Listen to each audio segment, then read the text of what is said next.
Great Gatsby, Chapter 3. There was music from my neighbor's house through the summer nights. In his blue gardens, men and girls came and went, like moths among the whisperings, and the champagne, and the stars. At high tide in the afternoon, I watched his guests diving from the tower of his raft, or taking the sun on the hot sand of his beach, while his 2 motorboats slid the waters of the Sound, drawing aquaplanes over cataracts of foam. On weekends, his Rolls-Royce became an omnibus, bearing parties to and from the city between 9 in the morning and long past midnight, while his station wagon scampered like a brisk yellow bug to meet all trains. And on Monday, 8 servants, including an extra gardener, toiled all day with mops and scrubbing brushes and hammers and garden shears, repairing the ravages of the night before. Every Friday, 5 crates of oranges and lemons arrived from a fruitier in New York. Every Monday, these same oranges and lemons left his back door in a pyramid of pulpless halves. There was a machine in the kitchen which could extract the juice of 200 oranges in half an hour if a little button was pressed 200 times by a butler's thumb. At least once a fortnight, a corps of caterers came down with several 100 feet of canvas and enough colored lights to make a Christmas tree of Gatsby's enormous garden. On buffet tables, garnished with glistening hors d'oeuvres, spiced baked hams crowded against salads of harlequin designs, and pastry pigs and turkeys bewitched to a dark gold.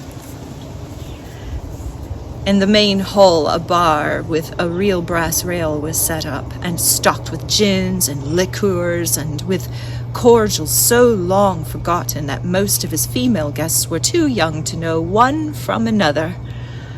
By 7 o'clock, the orchestra has arrived. No thin 5-piece affair, but a whole pitiful of oboes and trombones and saxophones and violas and cornets and piccolos and low and high drums.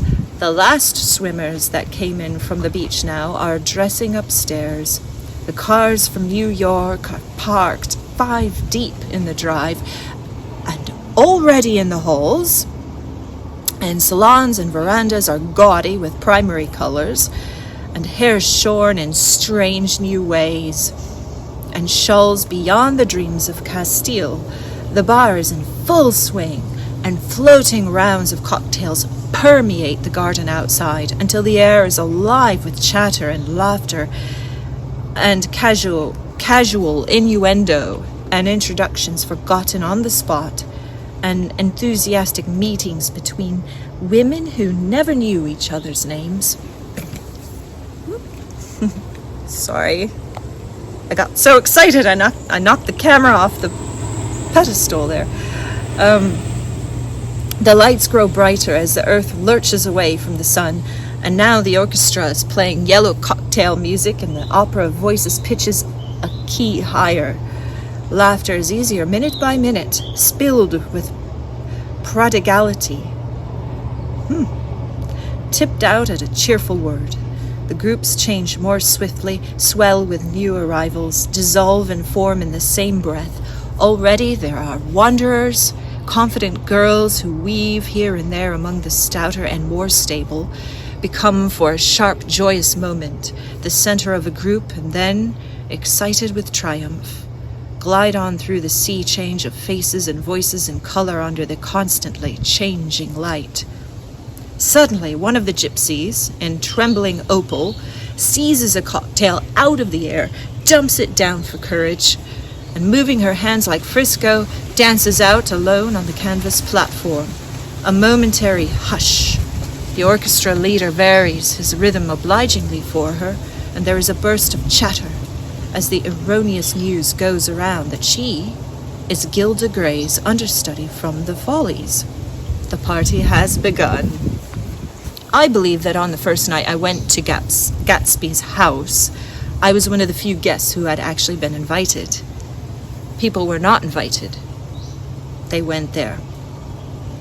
They got into automobiles which bore them out to Long Island, and somehow they ended up at Gatsby's door. Once there, they were introduced by somebody who knew Gatsby, and after that, they conducted themselves accordingly, according to the rules of behavior associated with amusement parks. Sometimes they came and went without having met Gatsby at all. Came for the party with a simplicity of heart that was its own ticket of admission. I had been actually invited. A chauffeur in a uniform of robin's egg blue crossed my lawn early that Saturday morning with a surprisingly formal note from his employer. The honor would be entirely Gatsby's, it said, if I would attend his little party that night. He had seen me several times and had intended to call on me long before, but a peculiar combination of circumstances had prevented it. Signed, J. Gatsby, in a majestic hand. Dressed up in white flannels, I went over to his lawn a little after 7 and wandered around rather ill at ease among the swirls and eddies of people I didn't know. Though here and there was a face I had noticed on the commuting train, I was immediately struck by the number of young Englishmen dotted about, all well-dressed, all looking a little hungry, and all taking in low, earnest voices to solid and preposterous Americans. I was sure that they were selling something, bonds or insurance or automobiles. They were at least agonizingly aware of the easy money in the vicinity and convinced that it was theirs for a few words in the right key. Sorry, I'm getting bit up by ants. Ants is always a problem when I'm reading here in the tropics. All right. They were at least agonizingly aware of the easy money in the vicinity and convinced that it was theirs for a few words in the right key. As soon as I arrived, I made an attempt to find my host, but the 2 or 3 people of whom I asked his whereabouts stared at me in an amazed way and denied so vehemently any knowledge of his movements that I slunk off in the direction of the cocktail table, the only place in the garden where a single man could linger without looking purposeless and alone. I was on my way to get roaring drunk from sheer embarrassment when Jordan Baker came out of the house and stood at the head of the marble steps, leaning a little backwards and looking with contemptuous interest down into the garden. Welcome or not, I found it necessary to attach myself to someone before I should begin to address cordial remarks to the passers-by. "Hello," I roared, advancing toward her. My voice seemed unnaturally loud across the garden. "I thought you might be here," she responded absently as I came up. "I remembered you lived next door to..." She held my hand impersonally as a promise that she'd take care of me in a minute, and gave ear to 2 girls in twin yellow dresses who stopped at the foot of the steps. "Hello," they cried together. "Sorry you didn't win." That was for the golf tournament. She had lost in the finals the week before. "You don't know who we are," said one of the girls in yellow, "but we met you here about a month ago." "You've dyed your hair since then," remarked Jordan, and I started, but the girls had moved casually on, and her remark was addressed to the premature moon, produced like the supper, no doubt, out of the caterer's basket. With Jordan's slender golden arm resting in mine, we descended the steps and sauntered about the garden. A trail of cocktails floated at us through the twilight, and we sat down at a table with the 2 girls in yellow and 3 men, each one introduced to us as Mr. Mumble. "Do you come to these parties often?" inquired Jordan of the girl beside her. "The last one was when I met you at."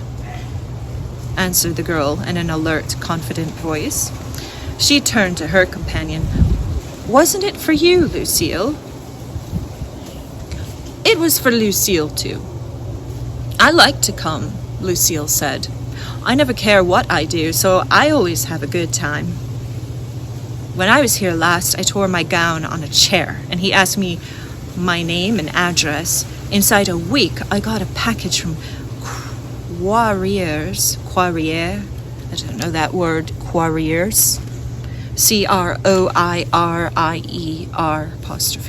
I don't know, maybe that's a store in New York or something. With a new evening gown in it. Did you keep it? Asked Jordan. Sure I did. I was going to wear it tonight, but it was too big in the bust and had to be altered. It was gas blue with lavender beads, $265. There's something funny about a fellow that'll do a thing like that, said the other girl eagerly. He doesn't want any trouble with anybody. Who doesn't? I inquired. Gatsby? Somebody told me. The two girls and Jordan leaned together confidentially. Somebody told me they thought he killed a man once. A thrill passed over all of us. The three Mr. Mumbles bent forward and listened eagerly. I don't think it's so much that, argued Lucille skeptically. It's more that he was a German spy during the war. One of the men nodded in confirmation. I heard that from a man who knew all about him, grew up with him in Germany. He assured us positively. Oh no, said the first girl. It couldn't be that. Because he was in the American army during the war. As our credulity switched back to her, she leaned forward with enthusiasm. You look at him sometimes when he thinks nobody's looking at him. I'll bet he killed a man. She narrowed her eyes and shivered. Lucille shivered. We all turned and looked around for Gatsby.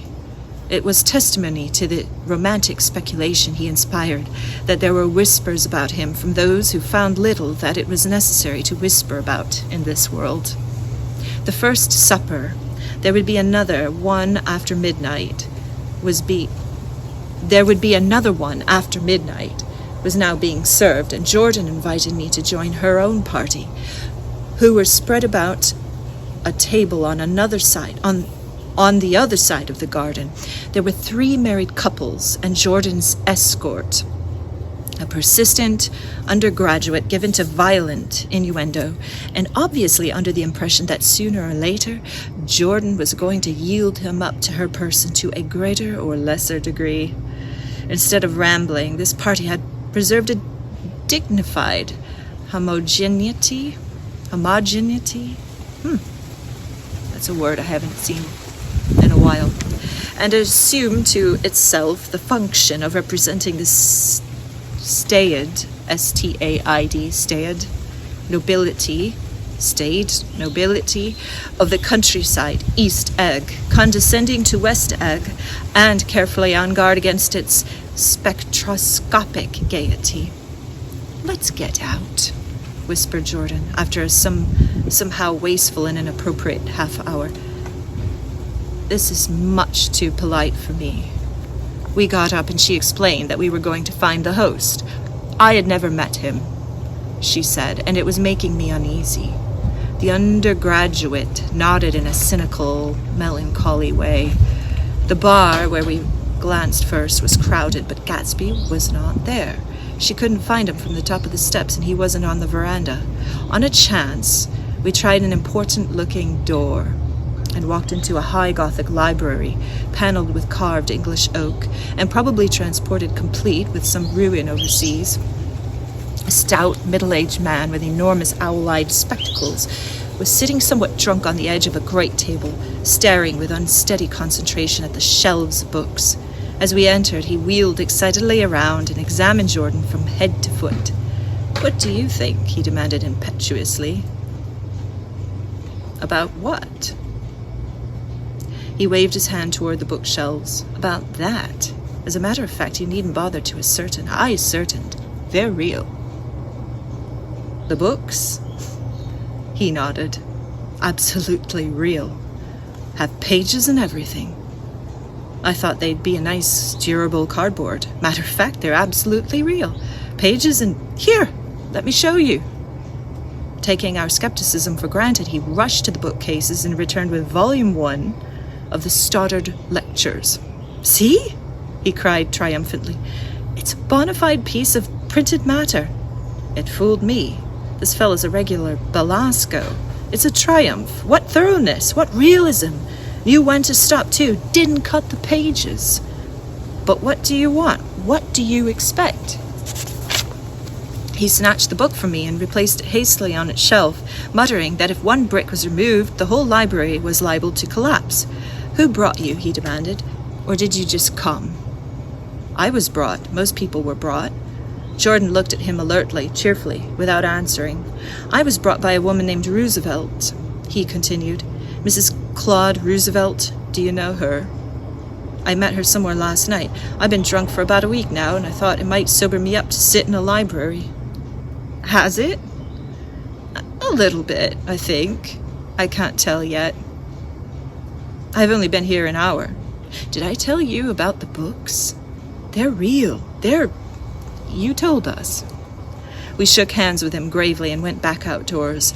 There was dancing now on the canvas in the garden. Old men pushing young girls backward in eternal graceless circles. Superior couples holding each other tortuously, fashionably, and keeping in the corners, and a great number of single girls dancing individualistically or relieving the orchestra for a moment of the burden of the banjo or the traps.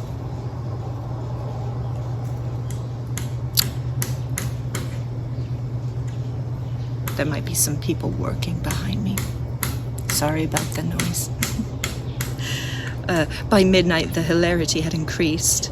A celebrated tenor had sung in Italian, and a notorious contralto had sung in jazz.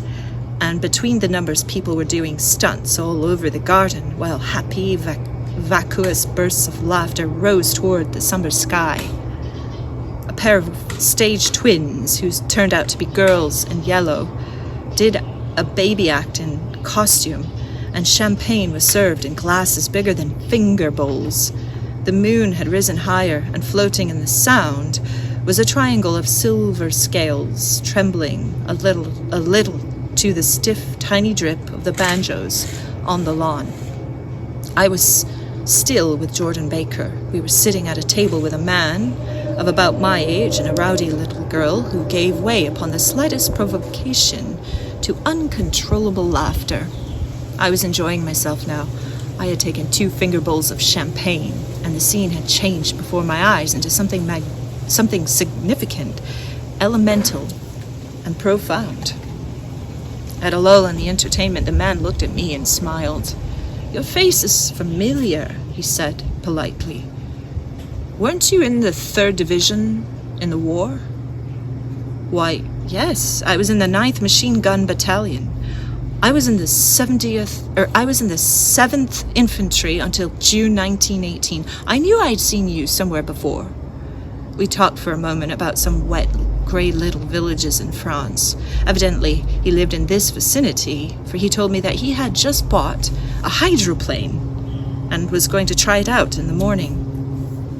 "Want to go with me, old sport? Just near the shore along the Sound?" "What time?" "Any time that suits you best." It was on the tip of my tongue to ask his name when Jordan looked around and smiled. "Having a gay time now?" she inquired. "Much better." I turned again to my new acquaintance. "This is an unusual party for me. I haven't even seen the host." "I live over there." I waved my hand at the invisible hedge in the distance. "And this man, Gatsby, sent over his chauffeur with an invitation." For a moment he looked at me as if he failed to understand. "I'm Gatsby," he said suddenly. "What?" I exclaimed. "Oh, I beg your pardon. I thought you knew, old sport. I'm afraid I'm not a very good host." He smiled understandingly, much more than understandingly. It was one of those rare smiles with a quality of eternal reassurance in it that you may come across 4 or 5 times in your life. It faced, or seemed to face, the whole external world for an instant, and then concentrated on you with an irresistible prejudice in your favor.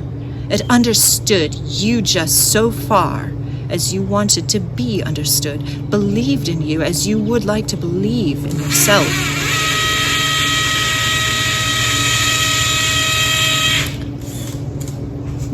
And assured you that it had been precisely the impression of you that at your best you hoped to convey.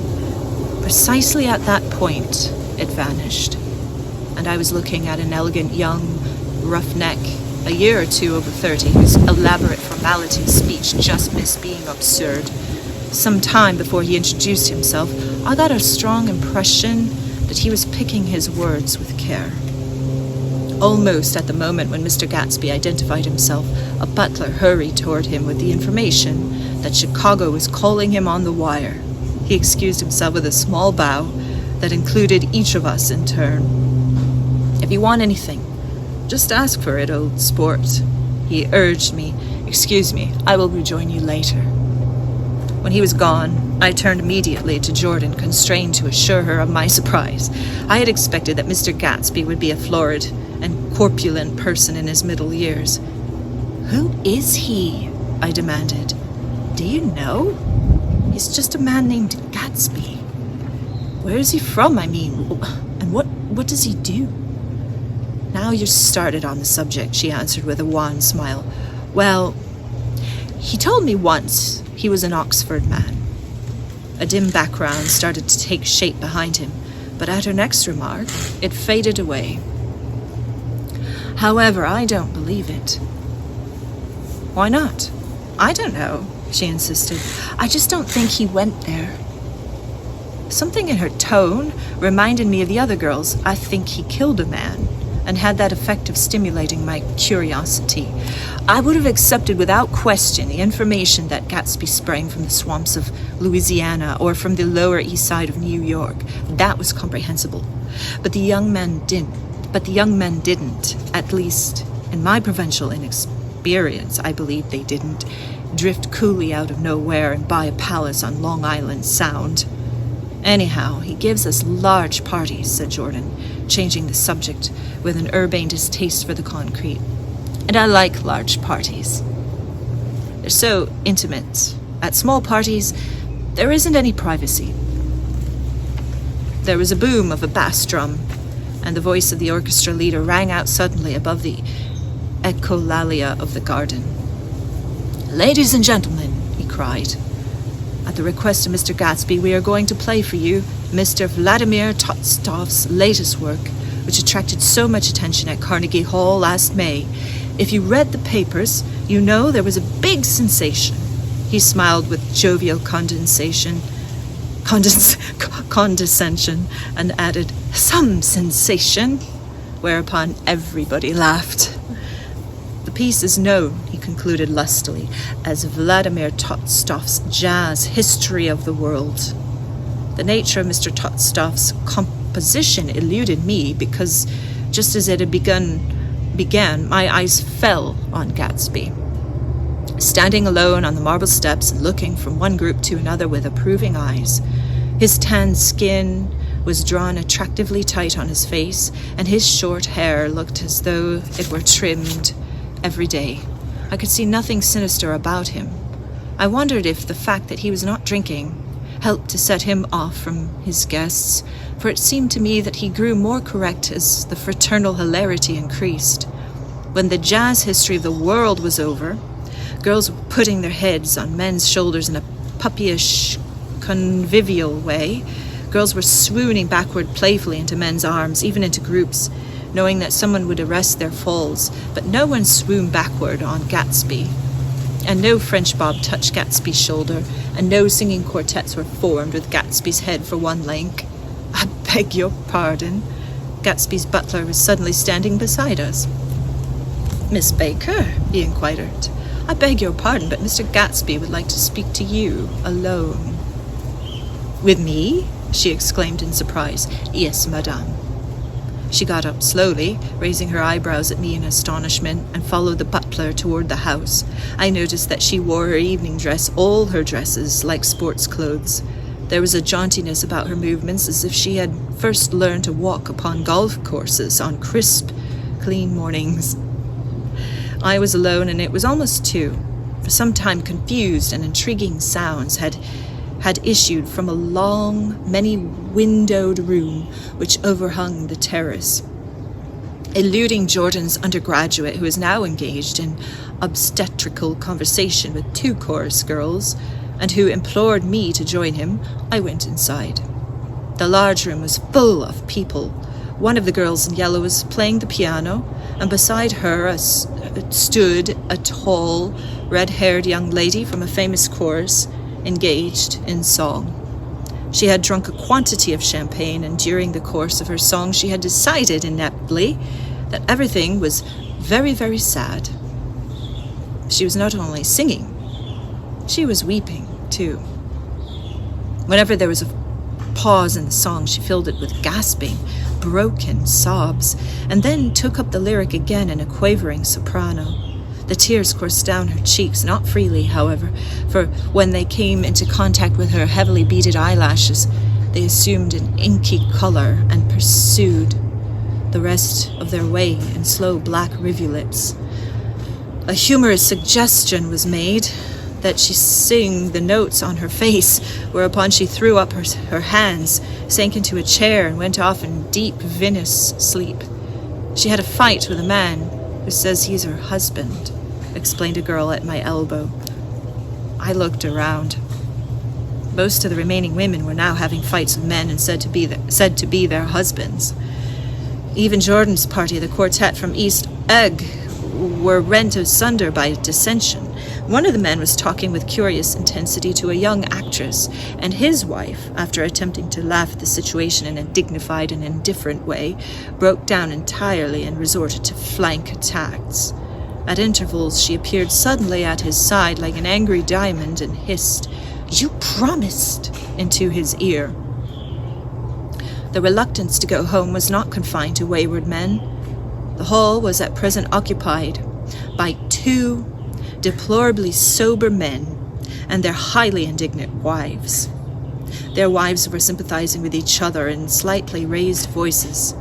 Whenever he sees I'm having a good time, he wants to go home. Never heard anything so selfish in my life. We are always the first ones to leave. So are we. Well, we're almost the last tonight, said one of the men sheepishly. The orchestra left half an hour ago. In spite of the wives' agreement that such malevolence was beyond credibility, the dispute ended in a short struggle, and both wives were lifted, kicking into the night.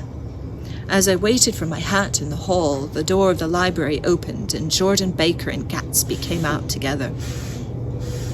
He was saying some last word to her, but the eagerness in his manner tightened abruptly into formality as several people approached him to say goodbye.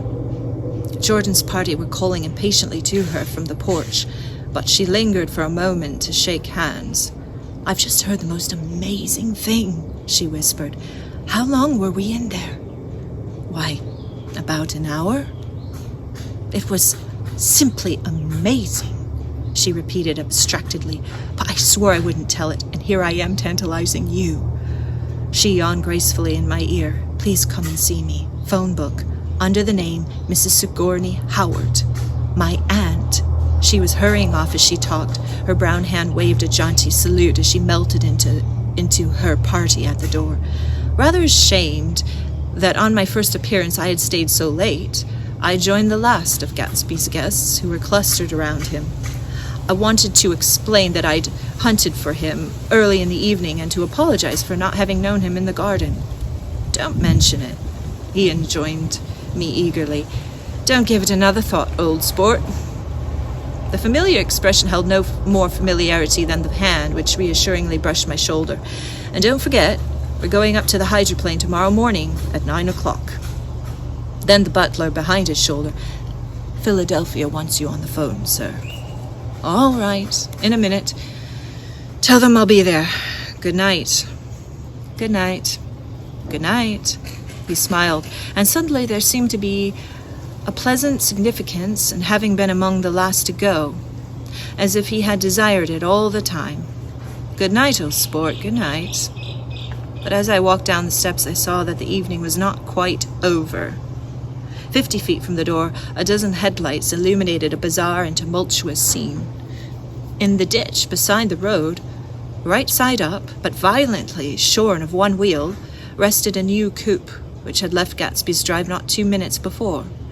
The sharp jut of the wall accounted for the detachment of the wheel, which was now getting considerable attention from half a dozen curious chauffeurs. However, as they had left their cars blocking the road, a harsh, discordant din from those in the rear had been audible for some time and added to the already violent confusion of the scene. A man in a long duster had dismounted from the wreck and now stood in the middle of the road, looking from the car to the tire and from the tire to the observers in a pleasant, puzzled way. "See?" he explained. "It went in the ditch." The fact was infinitely astonishing to him, and I recognized first the unusual quality of wonder, and then the man. It was the late patron of Gatsby's library. "How'd it happen?" He shrugged his shoulders. "I knew nothing whatever about mechanics," he said decisively. "But how did it happen? Did you run into the wall?" "Don't ask me," said Owl Eyes, washing his hands of the whole matter. "I know very little about driving, next to nothing. But it happened, and that's all I know." "Well, if you're a poor driver, you oughtn't to try driving at night." "But I wasn't even trying," he explained indignantly. "I wasn't even trying." An odd hush fell upon the bystanders. "Do you want to commit suicide?" "You're lucky as it was just a wheel. Bad driver and not even trying." "You don't understand," explained the criminal. "I wasn't driving. There's another man in the car." The shock that followed this declaration found voice in a sustained "ah" as the door of the coupe swung slowly open. The crowd, it was now a crowd, stepped back involuntarily, and when the door had opened wide, there was a ghostly pause. Then, very gradually, part by part, a pale, dangling individual stepped out of the wreck, pawing tentatively at the ground with a large, uncertain dancing shoe.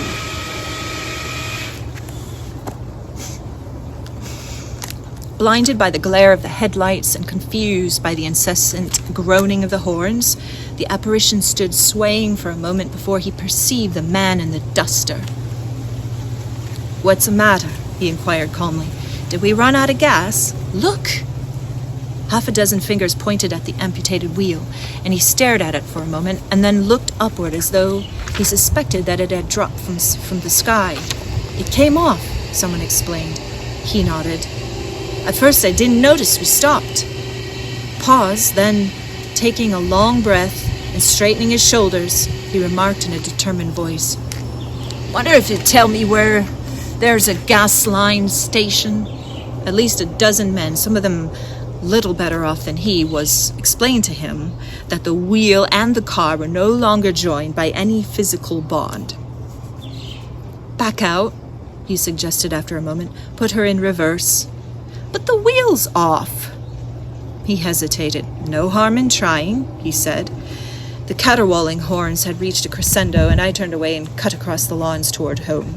I glanced back once. A wafer of the moon was shining over Gatsby's house, making night fine as before and surviving the laughter and the sound of the still glowing garden. A sudden emptiness seemed to flow now from the windows and the great doors, endowing with complete isolation the figure of the host, who stood on the porch, his hand up in a formal gesture of farewell. Reading over what I have written so far, I see I have given the impression that the events of 3 nights several weeks apart were all that absorbed me. On the contrary, they were merely casual events in a crowded summer, and until much later, they absorbed me infinitely less than my personal affairs. Sorry about the construction work here.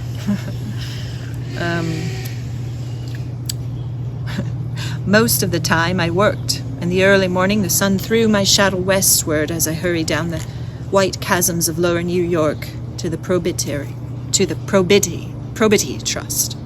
To the Probity Trust. I knew the other clerks and the young bond salesmen by their first names, and lunched with them in the dark, crowded restaurants on a little pig sausages and mashed potatoes and coffee. I even had a short affair with a girl who lived in Jersey City and worked in the accounting department. But her brother began throwing mean looks in my direction, so when she went on her vacation in July, I let it blow quietly away. I took dinner usually at the Yale Club. For some reason, it was the gloomiest event of my day. And then I went upstairs to the library and studied investments and securities for a conscientious hour. There were generally a few rioters around, but they never came into the library, so it was a good place to work. After that, if the night was mellow, I strolled down Madison Avenue past the old Murray Hill Hotel and over 33rd Street to the Pennsylvania Station. I began to like New York, the racy, adventurous feel of it at night, and the satisfaction that the constant flicker of men and women and machines gives to the restless eye. I liked to walk up Fifth Avenue and pick out romantic women from the crowd and imagine that in a few minutes I was going to enter into their lives and no one would ever know or disapprove. Sometimes in my mind, I followed them to their apartments on the corners of hidden streets, and they turned and smiled back at me before they faded through a door into the warm darkness. At the enchanted metropolitan twilight, I felt a haunting loneliness sometimes, and felt it in others. Poor young clerks who loitered in front of windows, waiting until it was time for a solitary restaurant dinner. Young clerks in the dusk, wasting the most poignant moments of night and life. Again at 8 o'clock, when the dark lanes of the 40s were 5 deep in throbbing taxicabs bound for the theater district, I felt a sinking in my heart. Forms leaned together in the taxis as they waited, and voices sang, and there was laughter from unheard jokes.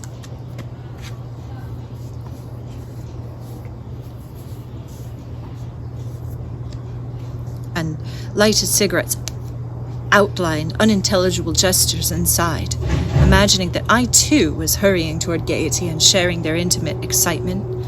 I wished them well. For a while I lost sight of Jordan Baker, and then in the midsummer I found her again. At first, I was flattered to go places with her, because she was a golf champion and everyone knew her name. Then it was something more. I wasn't actually in love, but I felt a sort of tender curiosity. They bored haughty face that she turned to the world concealed something, most affectatious concealed something eventually, even though they don't in the beginning. And one day, I found what it was. When we were on a house party together up in Warwick, she left a borrowed car out in the rain with the top down, and then lied about it. And suddenly, I remember the story about her that had eluded me that night at Daisy's.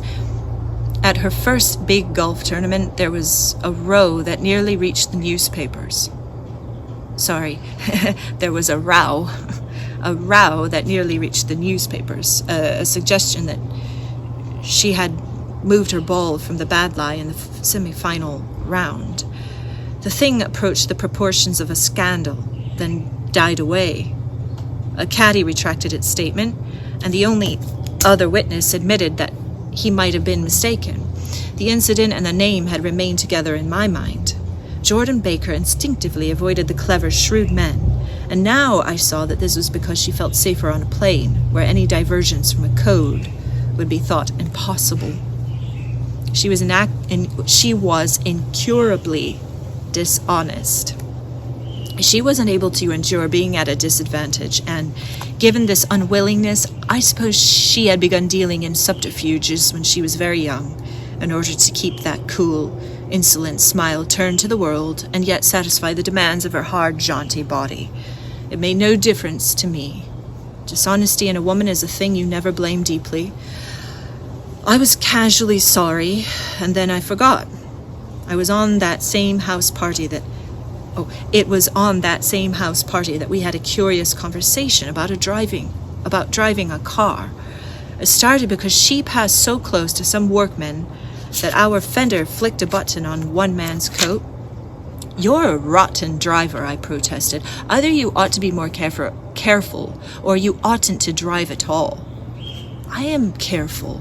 "No, you're not." "Well, other people are," she said lightly. "What's that got to do with it?" "They'll keep out of my way," she insisted. "It takes two to make an accident. Suppose you met somebody just as careless as yourself." "I hope I never will," she answered. "I hate careless people. That's why I like you." Her gray, sun-strained eyes stared straight ahead, but she had deliberately shifted our relations, and for a moment I thought I loved her. But I am slow thinking and full of interior rules that act as brakes on my desires, and I knew that first I had to get myself definitely out of that tangle back home. I'd been writing letters once a week and signing them "Love, Nick," and all I could think about was how, when that certain girl played tennis, a faint mustache of perspiration appeared on her upper lip. Nevertheless, there was vague understanding that had to be tactfully broken off before I was free. Everyone suspects himself of at least one of the cardinal virtues, and this is mine. I am one of the few honest people that I have ever known.